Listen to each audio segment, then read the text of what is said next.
बच्चों question number 25 का एक बार हम डिस्कशन कर देते हैं। देखिए क्या लिखा हुआ इसमें।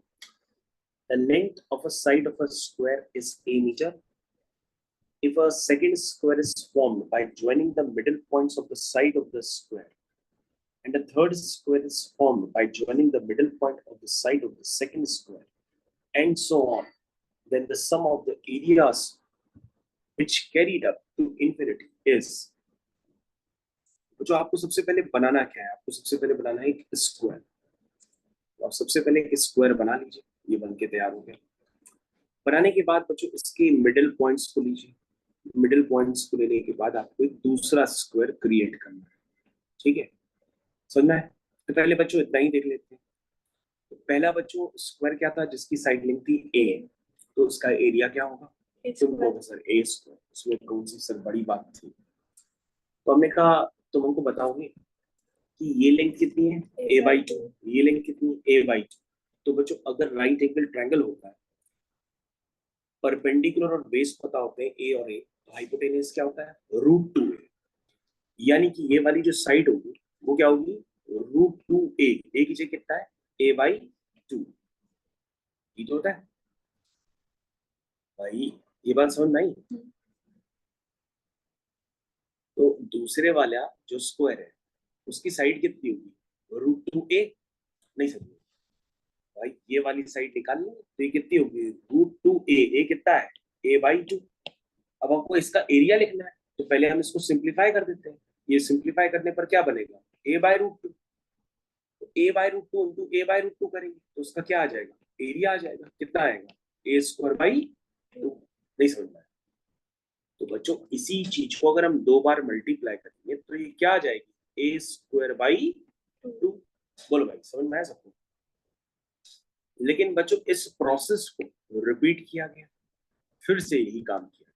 क्या किया गया, तो सर फिर से एक स्क्वायर बनाया गया इनके मिडिल पॉइंट्स को यूज करके।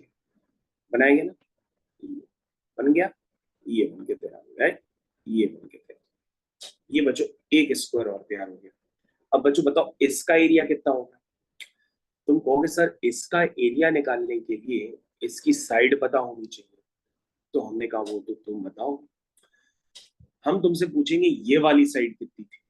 तुम कहोगे सर ये वाली साइड अभी आपने बताई थी, ये थी सर √2a। यानी सर ये वाली साइड थी a/√2। कितनी थी a/√2।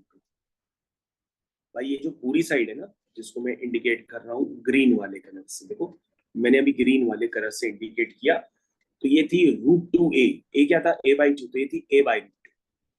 ठीक है, अब बच्चों हमको क्या करना है, हमें इनके मिड पॉइंट्स को यूज करके जो दूसरा स्क्वायर बना है उसका एरिया निकालना है।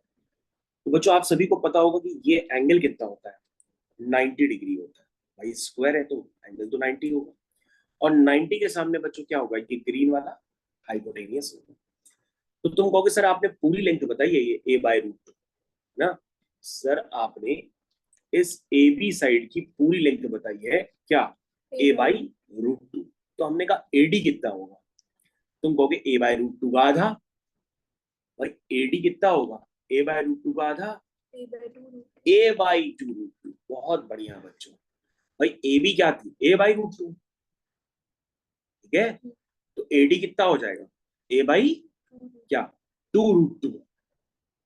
तो एडी अगर a/2√2 है तो एसी भी कितना होगा a/2√2। क्या ये बात सबको समझ में आती है। तो बच्चों एडी पता है, एसी पता है, मतलब परपेंडिकुलर पता है और बेस पता है, तो क्या हाइपोटेनियस नहीं निकाल सकते। तो कहोगे सर वो तो √2a होता है। क्या होता है √2a, और a क्या है a/2√2। क्या ये बात सबको समझ में आई। तो वैल्यू कितनी आई बच्चों a/2। तो बच्चों डीसी अगर a/2 है तो एरिया कितना होगा a/2 into a/2, that means a²/4। बोलो बच्चों ये प्रोसेस ऐसे इंफिनिटी तक चलता रहेगा। जब बच्चों ये प्रोसेस ऐसे इंफिनिटी तक चलता रहेगा तो आपको क्या निकालना है सम। तो कहोगे सम तो निकल आएगा क्योंकि सर ये जीपी फॉर्म हो रही है जिसका कॉमन रेशियो 1/2 है। तो सर सम तो निकाल सकते हैं। Sum of infinite terms of GP होता है a/1 - r। r कितना है 1/2। क्योंकि यार बच्चों -1 से 1 होना चाहिए, सो यहाँ पे गिवन है। तो बच्चों ये वैल्यू कितनी हो गई? तुम कहोगे सर 1 माइनस हाफ होता है हाफ, तो ये वैल्यू हो जाएगी 2a²। उसका आंसर क्या हो जाएगा? बी।